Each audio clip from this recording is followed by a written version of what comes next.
Hello दोस्तों, welcome to my YouTube channel branded sir.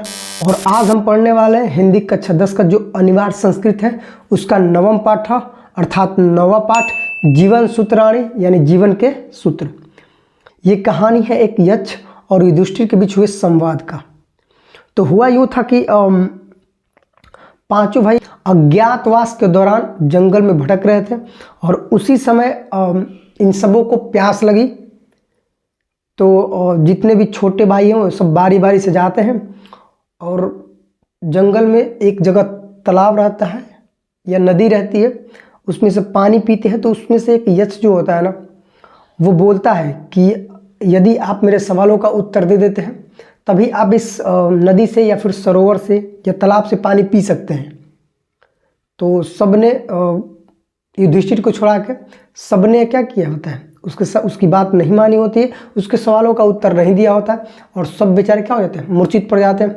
अंत में युधिष्ठिर जाते हैं और यक्ष उससे सवाल करता है और युधिष्ठिर उससे क्या जवाब देते हैं। तो वहीं से ये पूरे लिया गया है। चलिए आइए पढ़ते हैं यक्ष और युधिष्ठिर के बीच हुए सवाल और जवाब के बारे में। तो सबसे पहले यक्ष प्रश्न करता है कि किसदम गुरुतरम भूमे किस दुचरम चखात किसता शीघ्रतम वतात किसदा बहुतरम तिनात। अब इसका एक एक अर्थ हम ध्यान से पढ़ते हैं। देखिए, किसदा माने होता है कौन, और गुरुतुरा माने होता है अधिक भारी, और भूमि का अर्थ होता है भूमि से।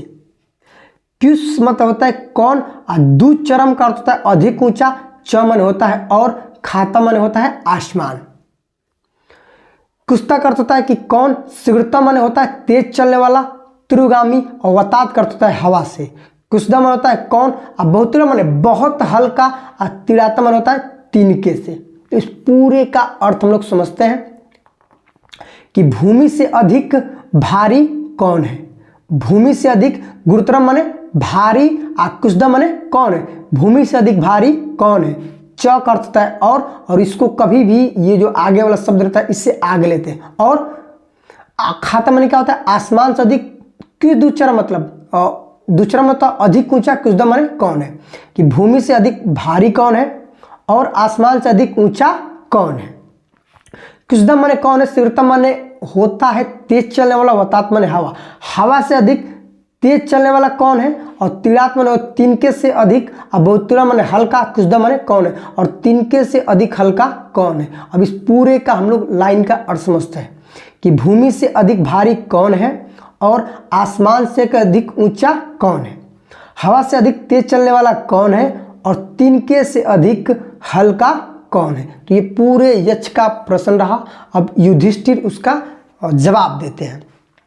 माता गुरुतरा भूमे खातो पितो अचस्थता। ठीक है, कि माता गुरुतरा माने भारी है, भूमि माने भूमि से अधिक। ठीक है, कि माता भूमि से अधिक भारी है, खाता का अर्थ होता है पिता, खात का अर्थ होता है खात का अर्थ होता है आसमान से अधिक, पितो अचस्थता मतलब पिता ऊंचा है ना। तो बोलेंगे कि आसमान से अधिक ऊंचा पिता है, माता भूमि से अधिक भारी है और पिता आसमान से अधिक ऊंचा है।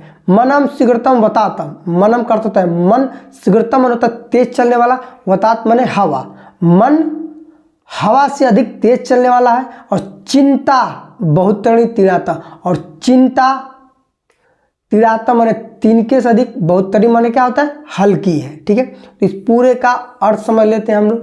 तो बोलेंगे कि माता भूमि से अधिक भारी है, पिता आसमान से अधिक ऊंचा है, मन हवा से अधिक तेज चलने वाला है और चिंता तिनके से भी अधिक हल्की है। अब आते हैं तीसरे पे। यक्ष फिर प्रश्न करता है, क्युस्ता परोस्तम मित्रम क्युष्ण मित्रम गृहे स्वतः आरूरस्य च किम मित्रम कृष्णम मित्रम मरिष्यतः। ठीक है, अब इसका पूरे अर्थ समझते हैं हम लोग। क्युस्ता मन होता है कौन है, प्रवस्तो मन होता है कि प्रवासी, प्रवासी माने ये होता है कि जो अपना घर छोड़ के परदेश में रहता हो यानी दूसरे देश में रहता हो। ठीक है, तो वहाँ रहने वाले को बोलते हैं प्रवासी या परदेसी भी हम लोग मैंने अपनी भाषा में कहते हैं। मित्र माने मित्र, किसदा माने कौन है, और मित्र माने मित्र, गृह माने घर में, स्वतः माने रहने वालों का। ठीक है, आरुतस्य माने होता है रोगी का, च मने और, किम मने कौन है, मित्रम मने मित्र, और क्युस्तम मने कौन है, मित्रम मने मित्र, मरीचितम मने मरने वालों का। तो आइए इसका पूरे हम लोग अर्थ समझते हैं। बोलेंगे कि परदेश में रहने वालों को यानी प्रवासी का मित्र कौन है, और गृह माने घर में रहने वालों का मित्र कौन है। परदेश में रहने वालों का मित्र कौन है और घर में रहने वालों का मित्र कौन है। आरुतस्य का होता है रोगी का, चमन होता है और रोगी का मित्र किम माने कौन है, और मरचिति माने मरने वालों का मित्र कौन है। इसका पूरे अर्थ हम लोग समझ लेते हैं कि प्रवासी का मित्र कौन है, प्रवासी का मित्र कौन है, घर में रहने वालों का मित्र कौन है, और रोगी का मित्र कौन है, और मरने वालों का मित्र कौन है। आइए अब युधिष्ठिर यक्ष के प्रश्नों का उत्तर देते हैं कि सार्थो पर्वसतो मित्रम भार्या मित्रम गृहस्थ आरुरस्य भीष्कम मित्रम दानम मित्रम मरीष्यत। ठीक है, कि सार्थक अर्थ होता है साथी, परस्त माने प्रवासी का, प्रदेश में रहने वाला का, मित्र माने मित्र होता है कि प्रदेश में रहने वाला का मित्र साथी होता है। भार्या अर्थ होता है पत्नी, और मित्र माने मित्र होती है, गृह माने घर में, सता माने रहने वालों की, और घर में रहने वालों की मित्र उसकी पत्नी होती है। प्रदेश में रहने वाला का मित्र प्रदेश में रहने वाला का मित्र उसका साथी होता है, घर में रहने वाला का मित्र उसकी पत्नी होती है।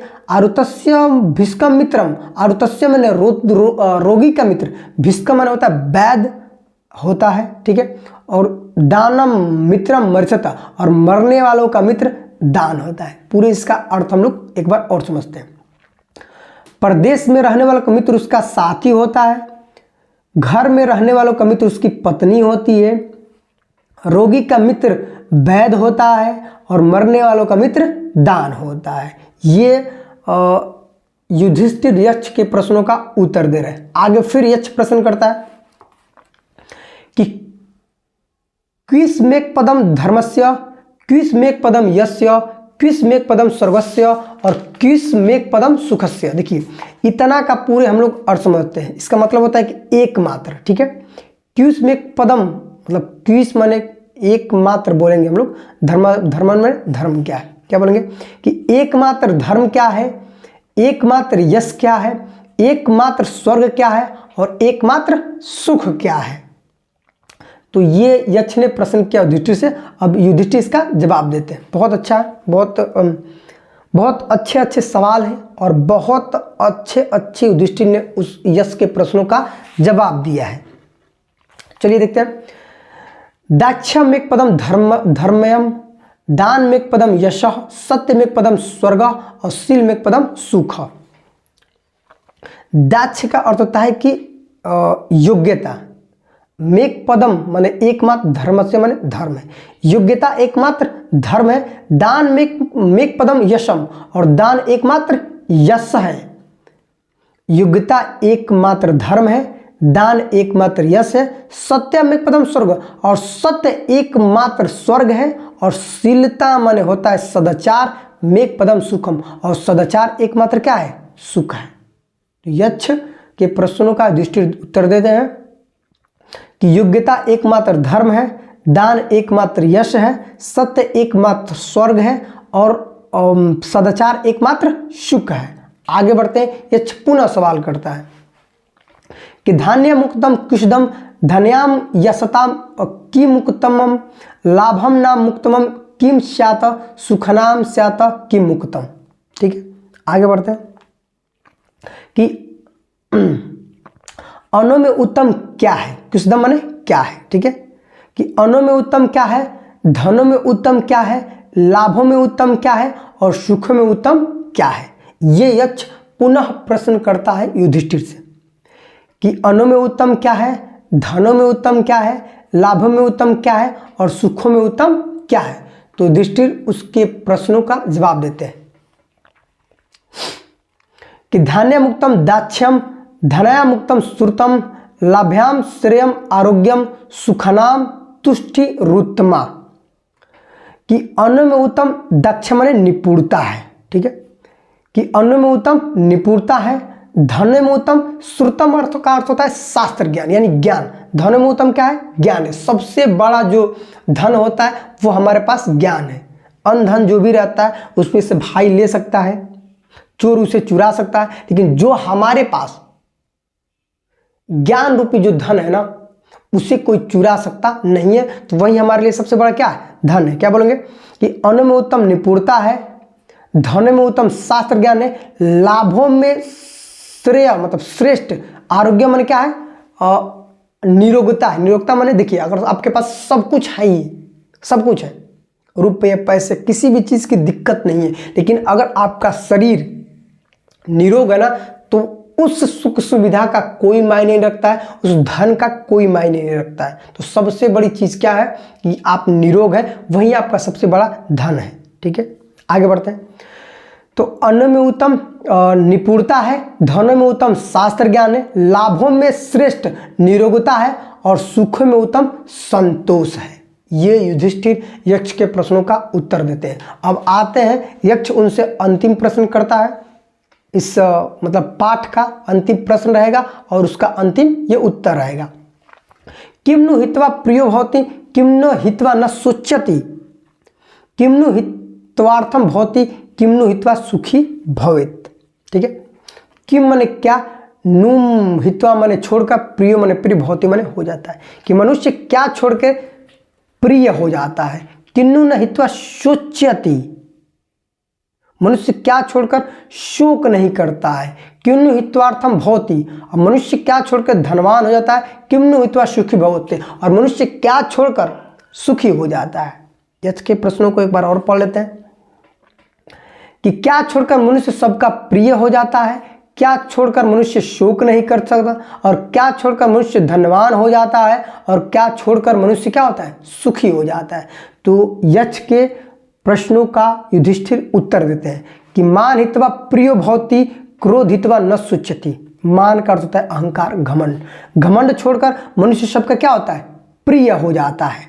मानव का अर्थ होता है घमंड, अहंकार, हित्वा माने छोड़कर, प्रियो माने प्रिय, भवति माने हो जाता है कि घमंड छोड़कर मनुष्य सबका क्या होता है, प्रिय होता है। क्रोधो हित्वार्थ न शुच्यति। ठीक है, कि क्रोध छोड़कर मनुष्य कभी शोक नहीं करता है। शोक का अर्थ है पछताप। मान लिया आपने क्रोध में अपने भाई को एक थप्पड़ मार दिया और बहुत रोआ, बाद में आप क्या करते हैं, मतलब पश्चाताप करते हैं कि यार मैंने बहुत गलत किया। तो वही चीज़ है कि क्रोध अगर नहीं रहेगा तो आप मतलब शोक नहीं करेंगे। क्रोध में ऐसी ऐसी चीज़ें हम कर जाते हैं ना जिसका बाद में चल के हमें क्या होता है, अफसोस होता है। मान हित्वा प्रियो भवति, क्रोध हित्वा न शुच्यति, कि घमंड छोड़ के, अहंकार छोड़कर मनुष्य सबका प्रिय हो जाता है। क्रोध छोड़कर मनुष्य शोक नहीं करता है। काम हित्वार्थम भवति, काम का अर्थ होता है कि क्या, आलस। आलस, आलस छोड़कर मनुष्य क्या होता है, धनवान हो जाता है। लोभम हित्वाम सुखी भवम, और लोभ का अर्थ होता है लालच, और लालच छोड़कर मनुष्य सबका क्या होता है, सुखी हो जाता है। एक बार और इसको पढ़ लेते हैं कि घमंड छोड़कर मनुष्य सबका प्रिय हो जाता है, क्रोध छोड़कर मनुष्य सुख नहीं करता है, आलस छोड़कर मनुष्य धनवान हो जाता है, और लालच छोड़कर मनुष्य क्या होता है, सुखी हो जाता है। Thank for watching my channel.